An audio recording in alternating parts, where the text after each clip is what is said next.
You will hear a number of different recordings and you will have to answer questions on what you hear. There will be time for you to read the instructions and questions and you will have a chance to check your work. All the recordings will be played once only. The test is in 4 sections. At the end of the test, you will be given 10 minutes to transfer your answers to an answer sheet. Now turn to Section 1.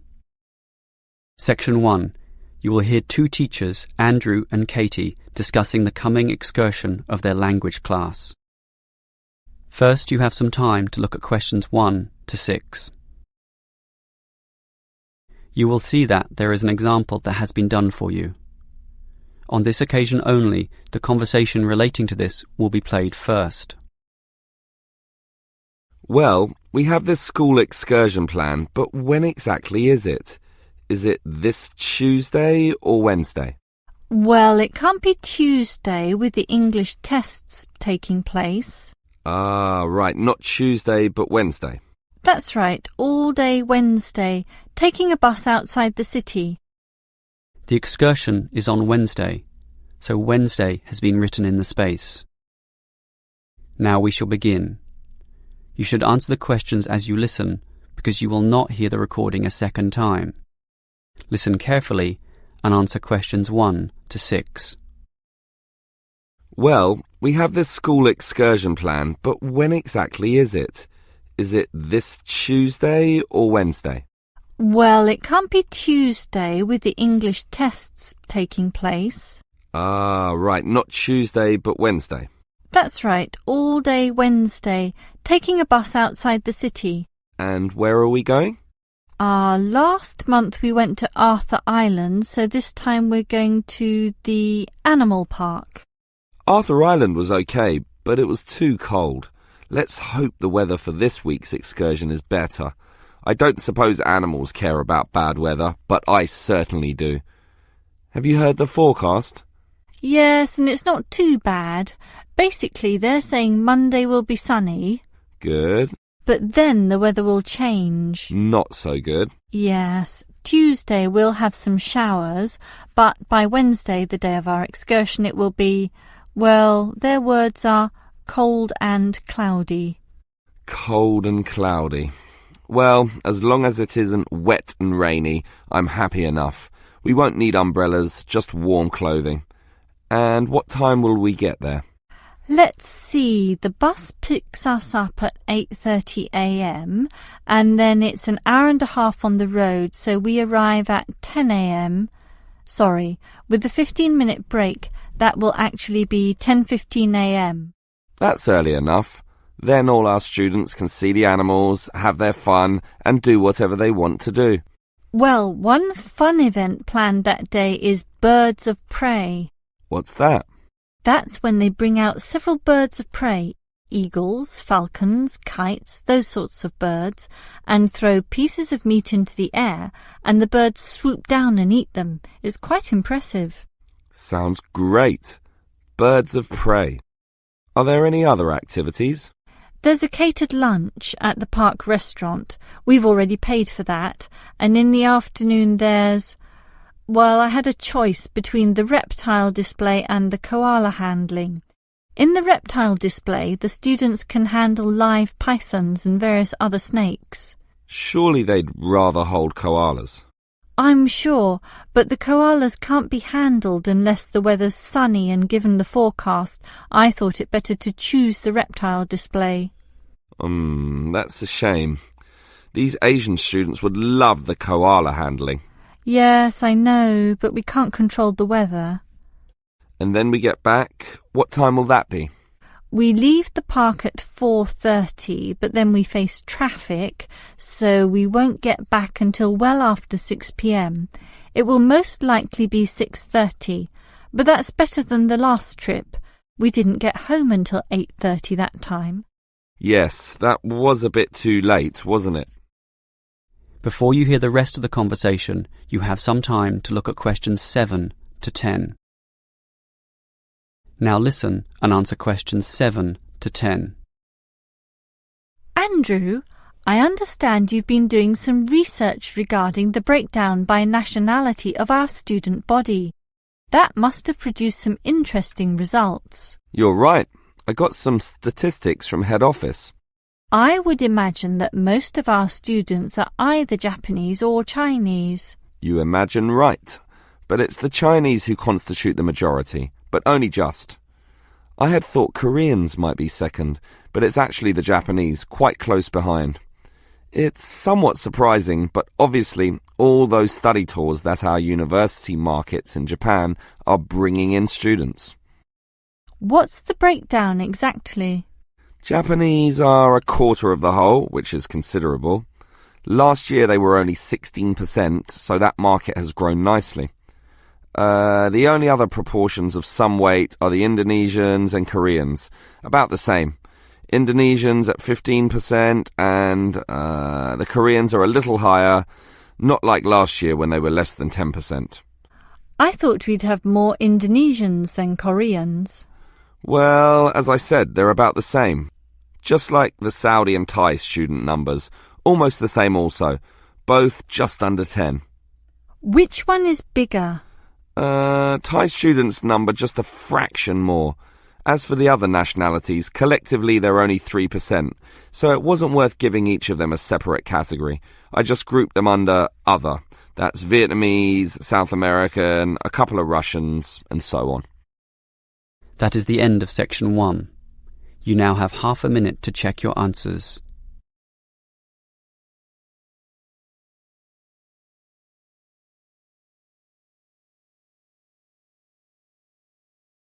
Now turn to section 2.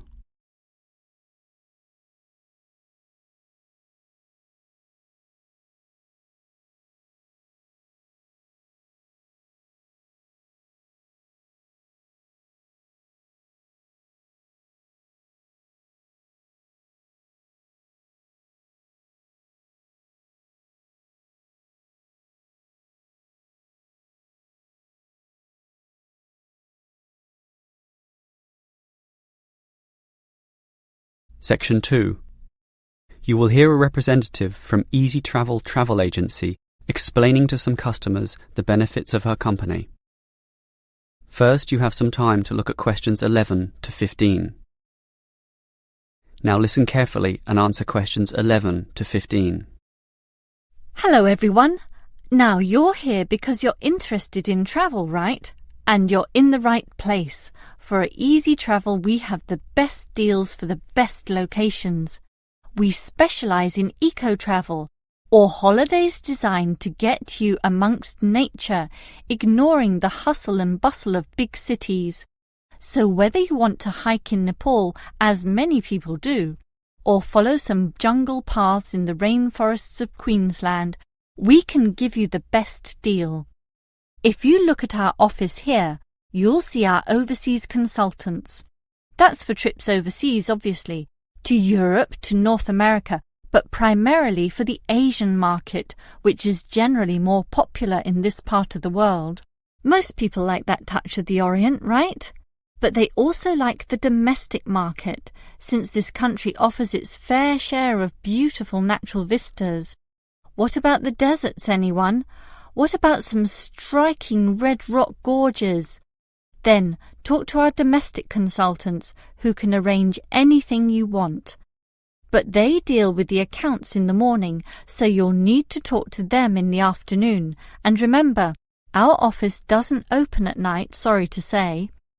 Now, around the outskirts and outer regions of this city, there are many beautiful places that you might not be aware of, and the advantages of these regional locations are many.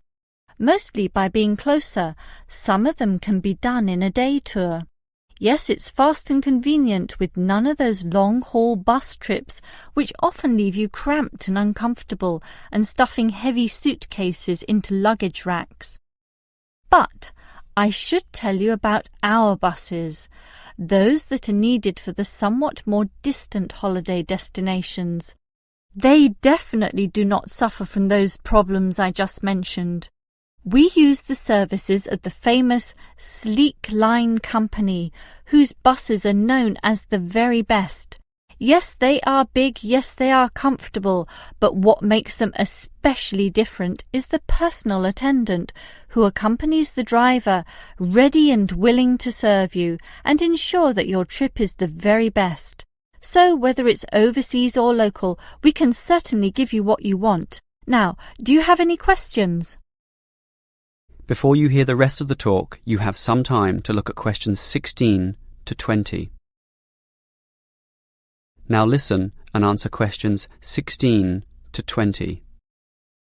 Right, let me orient you to our main Easy Travel office here. On this table right beside us are travel magazines for you to browse through, and on the wall next to that are many more for all parts of the world. Our 4 travel consultants sit over there on the other side of that long counter. That's right, 4 of them, side by side, all serving various regions.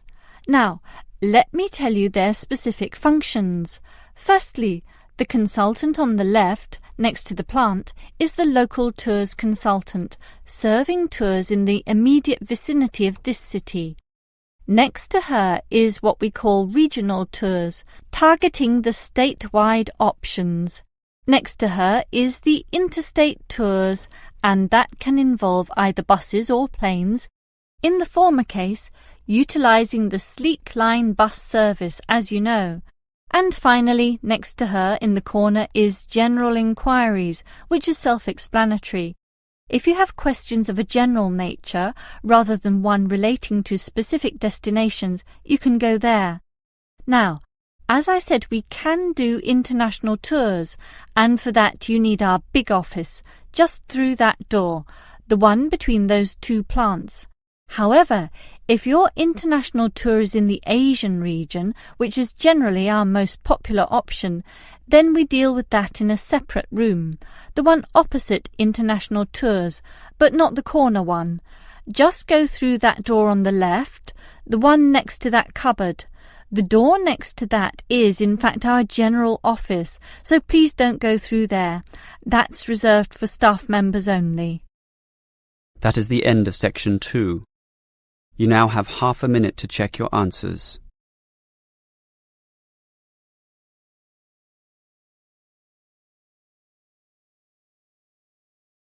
Now turn to section 3.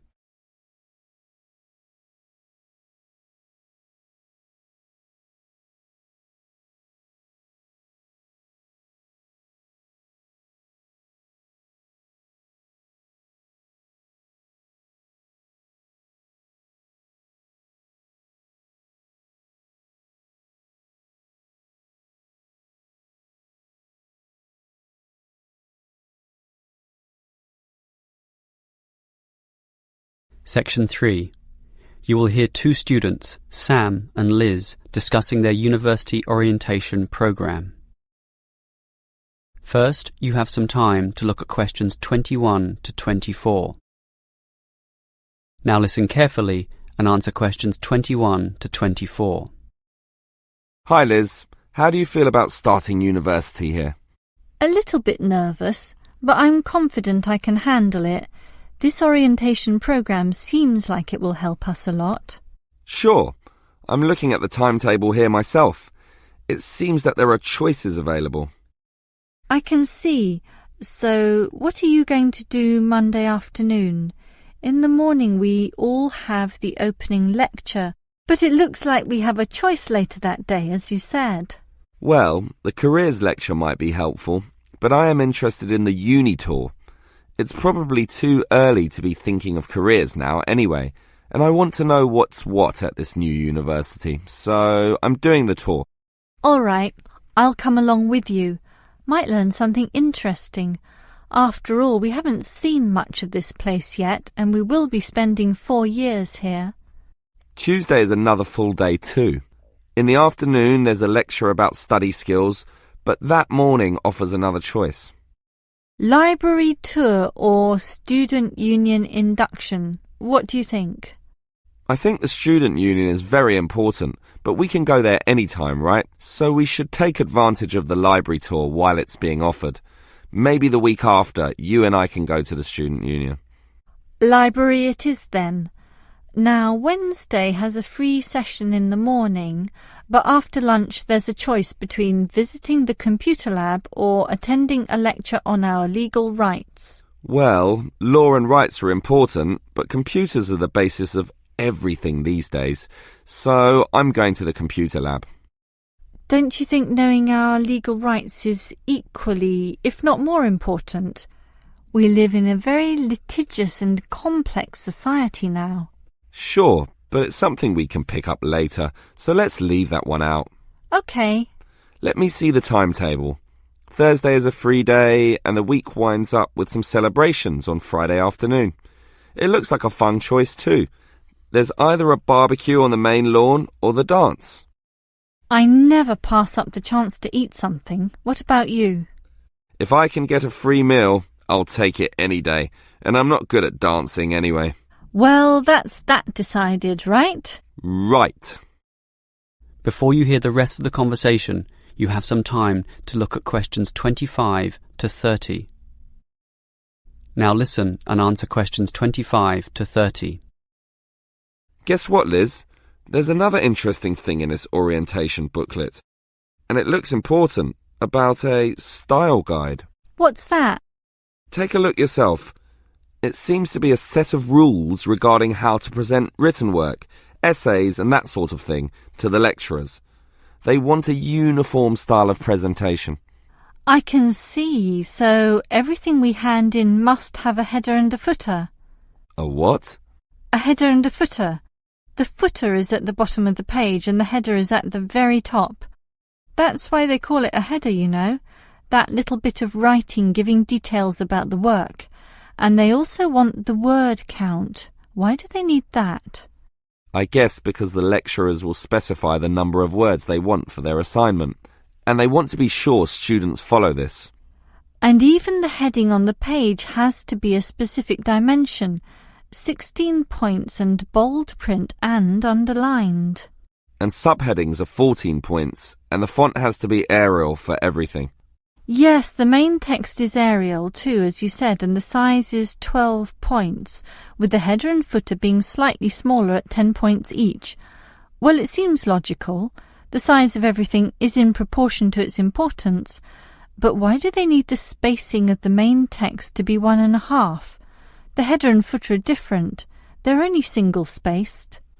Probably to allow the teacher to insert comments or corrections, or just to make it all more readable, I suppose. And we need wide margins on the left, right, top and bottom, probably for the same reason. Lots of space to allow the addition of comments. That's a bit scary, actually. It seems to assume we will be making mistakes. And look what they want in the header and footer. The header has the name of the work. Not the name of the teacher? No, the work, but surely the teacher's name must go somewhere. Ah, here it is. It goes in the footer. OK, I'd say this is all logical. If a page is lost, say falls to the floor, then with all this information it can always be traced back to the teacher involved. Right. As you say, all very logical. That is the end of section 3. You now have half a minute to check your answers.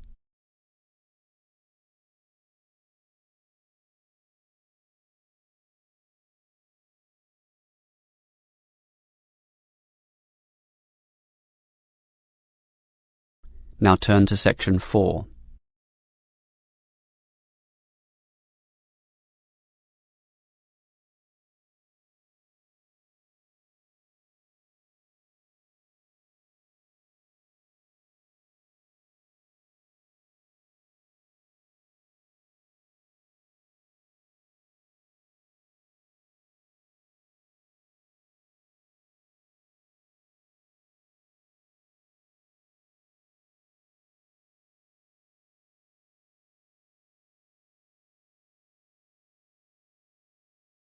Section 4. You will hear a lecturer discussing public parks. First, you have some time to look at questions 31 to 34. Now listen carefully and answer questions 31 to 34. Most of us are familiar with a local park. We spend time there, play there, and have some of our best memories in these places. But what is a park? Basically, it can be defined as a natural, or at least semi-natural, piece of land, planted with a variety of trees, bushes and flowers, protected and reserved for the enjoyment of all citizens. There are usually regulations about the sorts of behaviour that can take place within, and sometimes there are facilities such as children's playgrounds or fields for ball games and other sorts of activities. For this reason, if there is grass, it is kept short, and this also discourages the breeding of insect pests. A well-maintained park actually needs a lot of people to look after it, and more so if the park showcases special plants, flowers or trees, in which case it is called a botanic garden. In complete contrast, if the park is big and remote enough, it is sometimes designated as a wilderness park, to be left completely alone and untouched, protected from all development in order to allow wild species, both plant and animal, to live undisturbed. But it is the urban park, the sort of park that most people are familiar with, that I want to talk about now. These preserve natural landscapes for the pleasure of the urban population, most commonly just for passive recreation.